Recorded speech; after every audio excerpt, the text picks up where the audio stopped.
যাদেরকে ভেবেছিলেন তুমি আপন, এরাই বুঝে আমার আপন, এরাই বুঝে আমার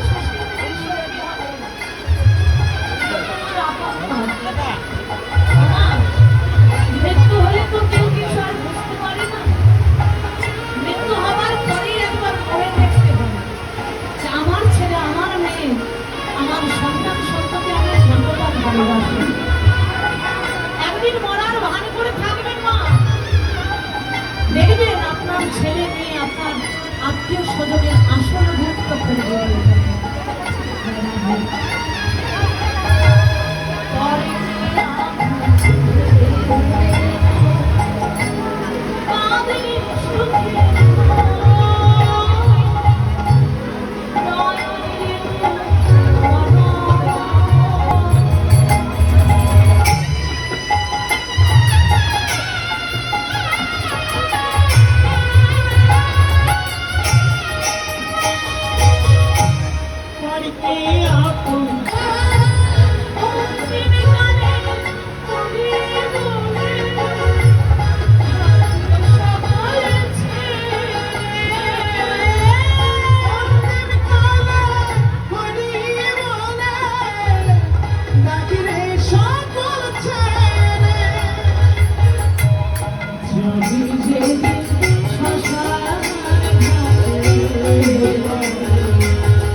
সেদিনে ভাই বন্ধু পুত্র কন্যা বাড়ি গাড়ি আত্মীয়